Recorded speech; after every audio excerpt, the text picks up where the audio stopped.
इस रूठी रानी का नाम लेते हमारे जो दिमाग के अंदर थी वो मालदेव की रानी थी। एक कहानी है, सुनिए आप।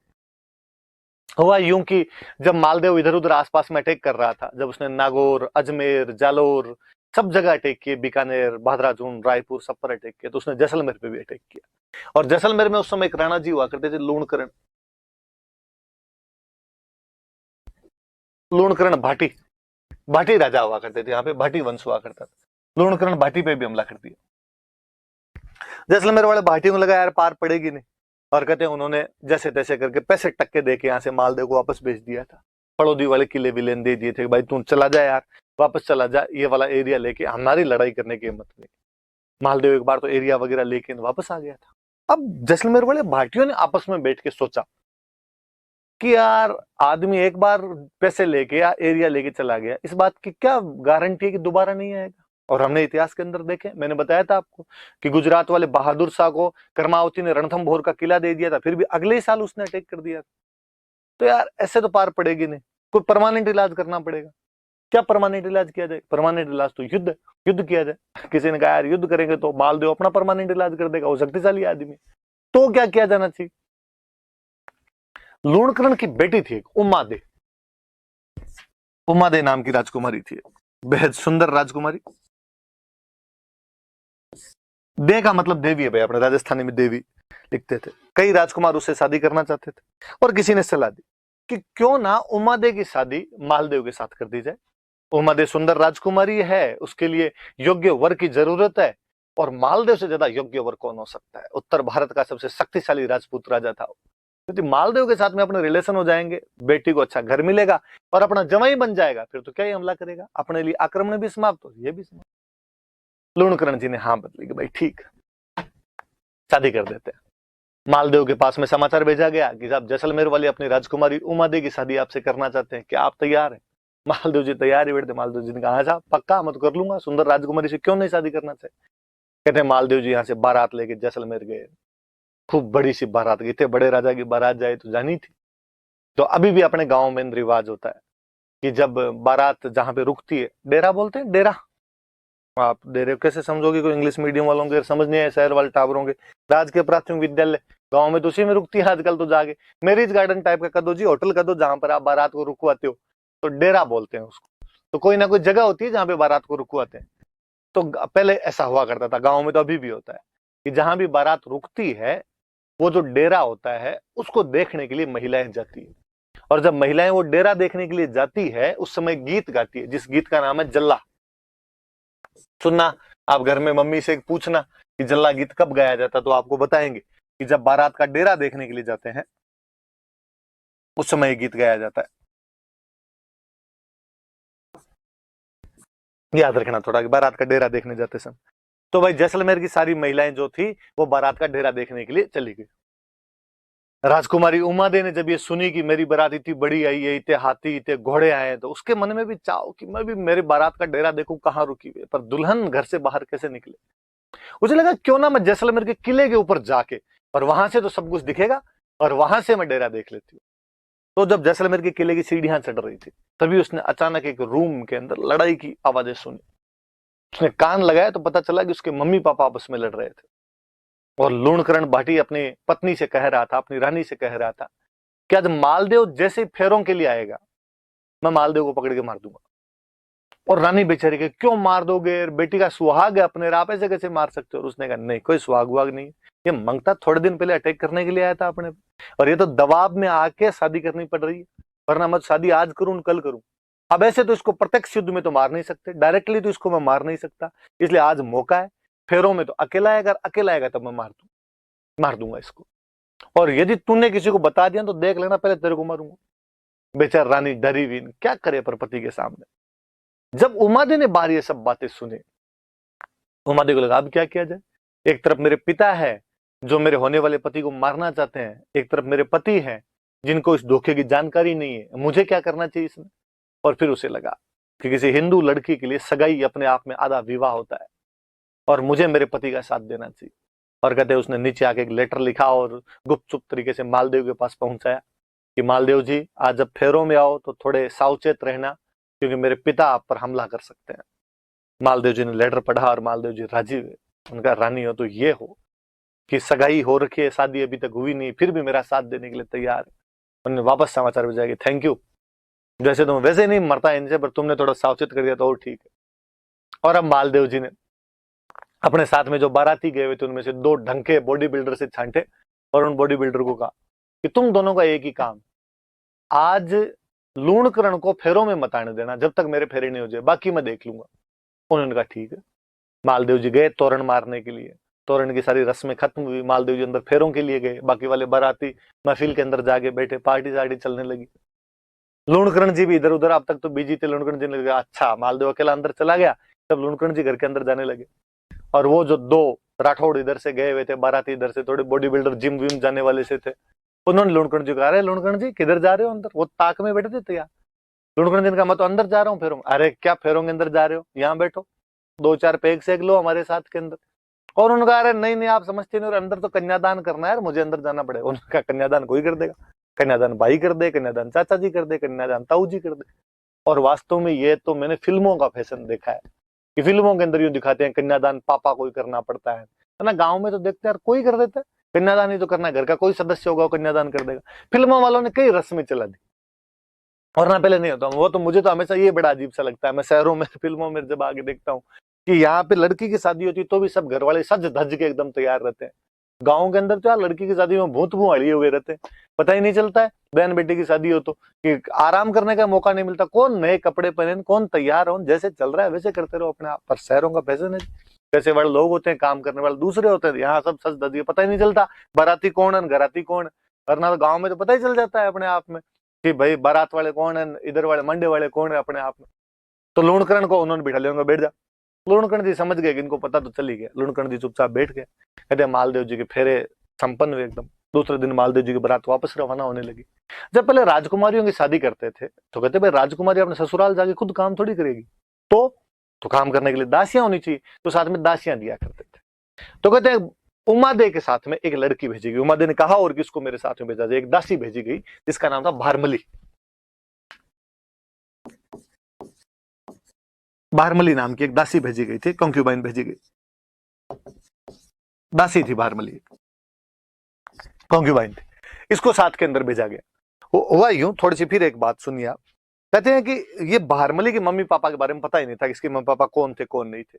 जब ये पैदा हुई थी, पैदा होते इसको फेंक दिया गया था। अभी भी अखबारों में अपने पढ़ते रहते हैं, कन्या शिशु कचरे के ढेर में मिली, कन्या को फेंक दिया गया।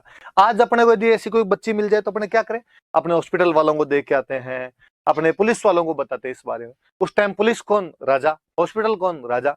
तो बच्ची किसी को मिली तो उन्होंने ले जाके लूणकरण जी को दे दी, और लूणकरण जी ने उसको पाल पोस के बड़ा किया। उमादे के साथ में बड़ी हुई थी, उमादे की खास सहेली थी। और उमादेव ने अपने पापा का, पापा इसको मेरे साथ भेजो ताकि मेरा मन लगा रहे वहां पे। ठीक है भाई, मालदेव जी ने कहा साथ में ले जाओ इसको। कहते हैं भारमली उनके साथ में चली गई। शाम को मालदेव जी की सुहागरात आई। मालदेव जी थोड़ा नशा पता किया ही करते थे, नशा वगैरह लेके वो अपने रूम के अंदर आए, और तब तक उमादेव तैयार नहीं हुए, रानी थे, श्रृंगार वगैरह कर रहे थे, सज धज रहे थे। उमादेव को समाचार मिला कि सब राव जी अपने महलों के अंदर आ गए।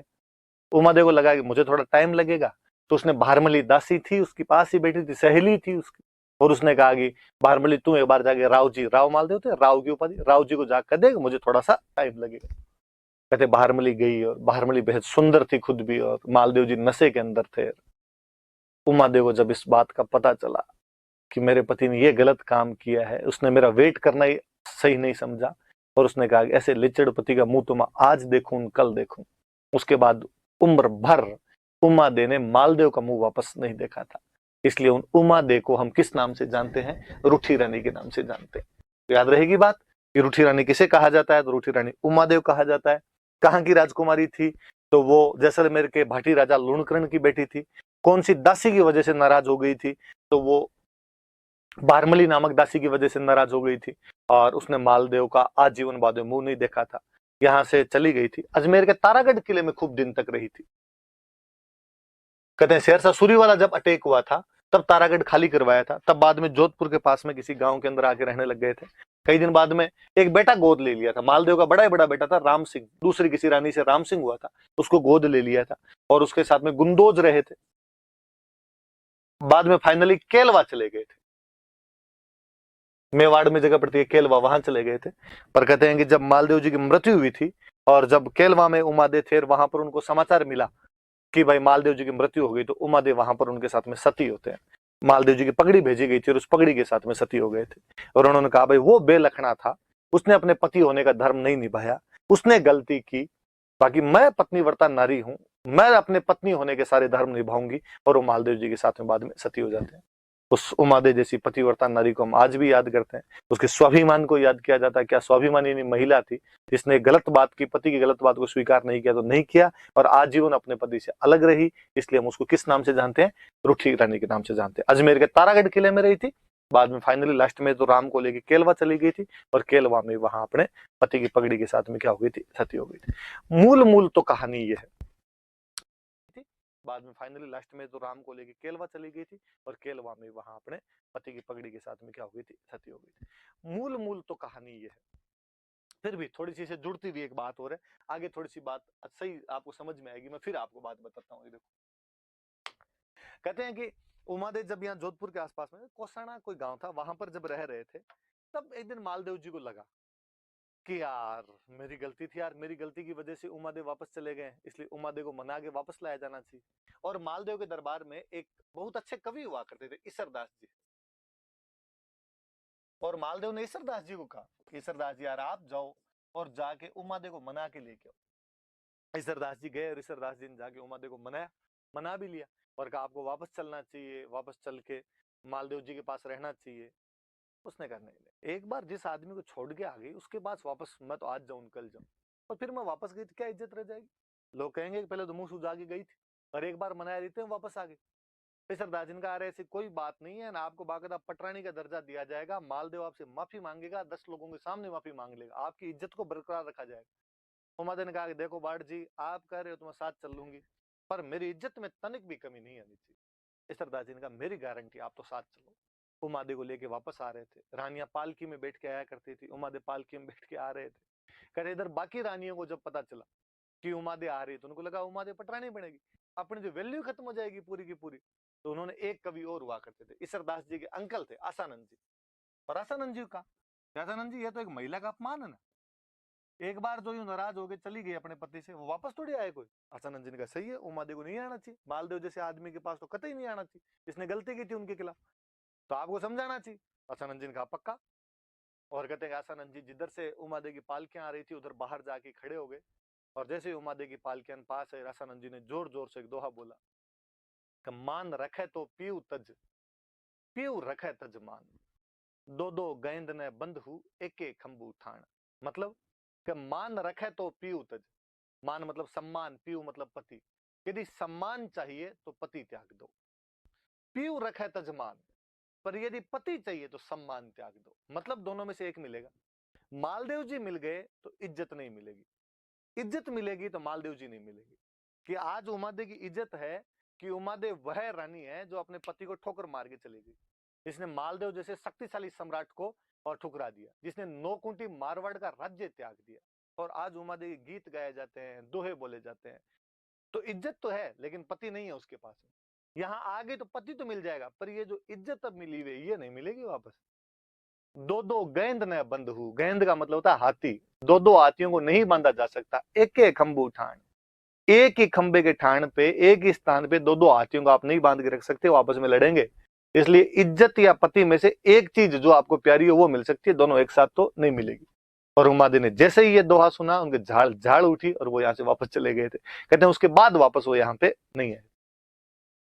थोड़ा सा और मैं कहानी को थोड़ा और आगे बढ़ाऊं।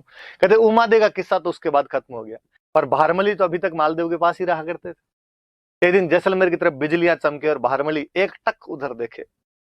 मालदेव जी ने भारमली से पूछा कैसे, जैसलमेर की याद आ रही है, पीहर की याद आ रही है? उसने कहा याद तो खूब ही आ रही है, तुम्हें जाना चाहिए जैसलमेर, जाके आना चाहिए। उसने किस मुंह से जाऊं मैं, मेरी वजह से उनकी राजकुमारी घर छोड़ के चली गई, आज मैं जाऊंगी तो मुझे वो क्या कहेंगे? उनका तेरे को कहेंगे मतलब जैसलमेर वालों की इतनी औकात कि तेरे को उल्हाने दे दो, तेरे को ओढ़ में देंगे वो, तू कल जा। और कहते बारमली को भेजा, मालदेव जी ने लिख के भेजा कि जैसलमेर वालों यदि बारमली के साथ कुछ भी ऊंच नीच हुई तो देख लेना। अब बारमली वहां पे जैसलमेर गई, अपने पीहर, पीहर ही था एक तरीके से, वहीं पली बड़ी थी, वहां जाके रहने लगी। कहते वहां का जो राजकुमार था, वैसे तो ऑलरेडी शादीशुदा आदमी था, 3 रानियां थी उसकी, पर भारमली बेहद सुंदर थी। वो भारमली के चक्कर काटे, आसपास घूमे भारमली के। उन तीनों रानियों को डर महसूस हुआ, उनको लगा कि ये भारमली इसको और चक्कर के अंदर लेगी। तीनों बैठ के आपस में बातचीत की। उनमें से एक रानी थी, उस जैसलमेर वाले राजकुमार की जो एक रानी थी, वो बाड़मेर में एक जगह पड़ती है कोटड़ा। वहां कोटड़ा का जो सामंत था बाघ सिंह, उसकी बहन थी। बाघ सिंह को कह दिया बागा, और कोटड़ा का था इसलिए हो गया कोटड़िया। उस बाघे कोटड़िए की बहन थी। बागा कोटड़िया धड़ाईती आदमी था। धड़ाईती मतलब जो दिन दहाड़े धाड़े मार ले, डाकू टाइप का आदमी था, पर था रॉबिन हुड। अमीरों को लूटता, गरीबों में धन बांटा करता था, गरीबों को नहीं सताता, और जो लूंठे लोग होते, जो शक्तिशाली लोग होते, उनसे टकरें लिया करता था। उन तीनों रानियों ने आपस में बात कर उस बीच वाली रहने का कि तेरा भाई बागा शक्तिशाली आदमी है, तुम भाग्य को बुला, वही भारमली का इंतजाम कर सकता है कोई। भाग्य को बुलाया गया, भाग्य को बुला के बहन ने रोते रोते पूरा किस्सा कहा। बहन ने कहा वैसे तो आप सब जानते ही, और मैं क्या बताऊं, ये भारमली पहले हमारी ननंद का घर खराब करके आई है, और अब आप पूछो मत। आपके जो जीजाजी है, हमारे जो पति है, वो एकदम बॉर्डर लाइन पे हैं, कभी भी उधर जा सकते हैं, प्लीज आप कुछ कीजिए। भाग्य ने कहा ठीक है, ये छोटी सी बात है, कल एक काम करना, कल जब मैं वापस जाऊं तो सीख देने के लिए तू मत आना, भारमली को भेज देना। सीख देना समझते हो? अभी भी घरों में अपने रिवाज होता है कि कोई मेहमान आया हुआ होता है तो जब दूसरे दिन जाता है तो तिलक विलक निकाल के उसको सीख देते हैं। विशेषकर जब भाई बहन के घर गया होता है तो बहन तिलक वगैरह निकाल के उसको वापस जो भेजती है उसको सीख देना कहते हैं। उसने कहा ठीक। दूसरे दिन बागा सुबह सुबह उठते ही बिना चाय पानी पी के ऊंट पे जाके बैठा अपने। जैसलमेर वाले उन्होंने कहा बाग जी क्या हुआ, चाय पानी तो पी के जाओ, सीख तो ले जाओ। उनका नहीं यार, लेट हो रही है, मेरे को कोटड़ा जल्दी जाना है। तो अरे तो सीख तो ले जाओ, तो फटाफट मेरी बहन को अंदर जाको, जल्दी से यार सीख दे दे, मैं ऊंट को खड़ा ही नहीं कर रहा, ऊंट पे बैठा हूं। कहते हैं कि बहन को सब बातें पता थी। जैसे ही अंदर का, बहन ने कहा अब इतनी जल्दी मैं तो तैयार ही नहीं हूं, नहाई नहीं, ओढ़नी का है मेरी। भारमली सज धज के पास में बैठी थी एकदम, और उसने कहा कि भारमली तिलक कित निकाला, तू निकाल के आ जा। भारमली ने कहा हाँ पक्का। और कहते भारमली तिलक वाली थाली लेके गई। जैसे ही हाथ ऊपर करके बागे के तिलक करने लगी, बागे ने हाथ पकड़ा और हाथ पकड़ के ऊंट पे बिठा लिया, और जैसलमेर से उसको लेके कोटड़ा आ गया। जैसलमेर से कोटड़ा आते आते बागे को भारमली को बागे से प्यार हो गया। मतलब राजस्थान की बेहतरीन लव स्टोरी है। इतनी अच्छी लव स्टोरी नहीं मिलेगी कहीं पे कि बागा भारमली एक दूसरे के लिए जीते और एक दूसरे के लिए मरा करते थे। जहाँ एक दो है अच्छा सा, जहाँ तरवरता है मोरी और जहाँ सरवरता है हंस, जहाँ बागोता है बहरमल, जहाँ दारूता है मंस। कि जहां जहां तरवर मतलब पेड़ है वहां वहां मोर मिलेंगे, जहां जहां सरोवर तालाब है वहां वहां हंस मिलेंगे, जहां शराब होगी वहां मांस आएगा, जहां बागा है वहां पे भारमली रहेगी। मालदेव के पास समाचार पहुंचे कि साहब बागा कोटड़िया भारमली को लेके भागा, और मालदेव ने कटकटाए दांत। उसने कहा यार उमा देख गई वो गई, भारमली को और ले गए। और उसने कहा अटैक करो। भाग्य की इतनी क्या औकात कि ऐसे मेरी दासी को उठा के ले जाए। लोगों ने समझाया कि साहब अटैक मत करना, बागा डाकू आदमी है, दढ़ाईती है, इधर उधर भाग गया, हाथ नहीं आया तो अपनी बेइज्जती कि नौकुंठी मारवाड़ के राजा की सेना गई और पकड़ी नहीं पाई। दूसरी बेइज्जती ये कि साहब दासी के लिए हमला कर दिया। तो उसने कहा तो और कोई तरीका देखा जाए। तो मालदेव को अचानक याद है, मालदेव ने कहा उस दिन जब उमादेव वापस आ रहे थे तो सामने बैठ के वहां पे, और वो दो कौन बोल रहा था रे? वो तो आसानंद जी थे। तो आसानंद जी जब आपकी वजह से उमादेव वापस नहीं आ पाए तो भारमली को आप लेके आओगे। आसानंद ने कहा पक्का, ये मेरी गारंटी। कहते आसानंद जी बागे के पास भारमली लेने के लिए वापस गए। बागे ने जैसे ही सुना कि साहब आसानंद जी जैसा महान विद्वान मेरे पास मिलने के लिए आ रहा है, वो गुण ग्राहक आदमी था। 3 कोस सामने 9 किलोमीटर सामने गया आसानंद जी के, दंडवत साष्टांग प्रणाम किया उसने जाके। धन घड़ी धन भाग कोटड़े की धरती के, जो आप जैसा महान विद्वान हमारे पास आए और लेके आया उनको, बहुत सेवा करे उनकी, अच्छे अच्छे शिकार करके लाए उनके, अच्छा खाना पीना खिलाए, भारमली भी अच्छे अच्छे पकवान बनाए, आसानंद जी को खिलाए। आसानंद जी ने जब देखा कि बाघा मेरा इतना ध्यान रखता है, उन्होंने जब देखा कि भारमली बाघा से इतनी बेहंतिया मोहब्बत करती है, आसानंद जी वापस गए नहीं। आसानंद जी कहते वहीं रहने लगे थे, बाघा भारमली के पास ही रहे थे। कालांतर में जब बाघा मरा था तो भारमली उसके साथ में सती हो गई थी, और आसानंद जी जो थे वो पागल हो गए थे और इधर उधर यूं दीवारों के सिर मारते मारते घुमा करते थे। बागा आओ बड़े घर कोटड़ा तू धनी, जासी फूल झड़े पर बास न जासी बाग जी। कि बागा जिस प्रकार फूल झड़ जाता है पर उसकी सुगंध नहीं जाती, वैसे हे कोटड़े के धनी बागा तू चला गया पर तेरी याद मेरे मन से अभी तक नहीं जाती। कहते हैं उधर पास में पाकिस्तान में अमरकोट रियासत पड़ती थी, वहां के कोई राणा जी थे और किसी ने जाके राणा जी का आसानंद जी जैसा महान आदमी घूम रहा है, आपको कुछ ना कुछ करना चाहिए। कहते वो आसानंद जी को अपने पास लेके चले गए और अपने पास में रखते, खूब ध्यान रखते, जीव रखते पूरा। पर आसानंद जी बात बात में बातें वैसी करते सारी की सारी कि बागा ऐसे था, बागा ऐसे था। उसको बेचारे ये सहन है, तो उसको लग रहा है मैं राणा और मेरे मुंह के सामने की जो छोटे मोटे सामंत की क्या बात हो। उसने कहा था साहब इतना क्या बागा बागा लगा रखा है, उसका नाम लेना बंद ही नहीं करते, ऐसे कि आप आजीवन बागे का नाम लेते रहोगे। आसानंद जी ने कहा जब तक है जान तब तक तो बागे का नाम छूटेगा नहीं। उसको बड़ो ईगा हर्ट हुआ, उसको ईगो हर्ट हुआ उसका। और कहते उसने आसानंद जी के पोते को बुलाया और आसानंद जी के पोते को बुला कहा कि यदि तेरे दादाजी एक पूरी रात बागे का नाम नहीं ले तो मैं हर 1 घंटे पे 1 लाख सोने के सिक्के दूंगा। पोते ने सोचा कि यार 7-8 घंटे की रात तो पक्की, 7-8 घंटे सोने के सिक्के का जुगाड़ हो जाए, 7-8 लाख सोने के सिक्कों का जुगाड़ हो जाएगा, 7-8 पीढ़ियां तिर जाएगी। और उसने अपने दादाजी को जागी कहा ये बात। दादाजी ने कहा देख पोते पार तो नहीं पड़ेगी, बागा मेरे जीव की जड़ी है, कहीं अंदर बसा हुआ है, भाग्य को मैं कैसे भूल सकता हूँ, फिर भी तू कह रहा है तो आई विल ट्राई। बिठाया जा आसानंद जी का, आपका समय शुरू होता है अब। डोकरे ने कई देर तक तो जैसे जैसे दांत किटकिटाए, नहीं बोलना नहीं बोलना नहीं बोलना, पर फाइनली रहा नहीं गया और थोड़ी देर के अंदर दो बोलने शुरू किए। थोड़ थोड़ पग दौड़ करस्या पेट रहे कारण है, रात दिवस राठौड़ बिसरिया नहीं बाग जी। ये पेट की लड़ाई तो आदमी कहीं पूरी कर लेगा, ये पैसे टक्के की लड़ाई तो कहीं कमाई करके मांग के कैसे पूरी की जा सकती है। इस पेट की लड़ाई के लिए बागा तेरे को कोई कैसे भूल सकता है। पोते ने माथा पीट लिया। फाइनली आसानंद जी वैसे बागा को याद करते करते बाद में एक्सपायर हुए थे। तो क्या बागा भारमली की प्रेम कहानी है, क्या बागा और आसानंद जी की दोस्ती है। इतिहास ऐसी कई कहानियों और ऐसी कई दोस्तियों से भरा पड़ा है। खंगाल खंगाल के निकाले जाए तो ऐसे ऐसे प्रसंग उठकर सामने आते हैं कि असंभव होता उन चीजों पे क्या लोग रहे थे वो। अब चलो आगे, ये कहानी इसके माध्यम से ईसरदास जी रासानंद जी मैंने बताया, आगे अभी अपने काम आएंगे, कैसे काम आएंगे मैं अभी बताता हूँ।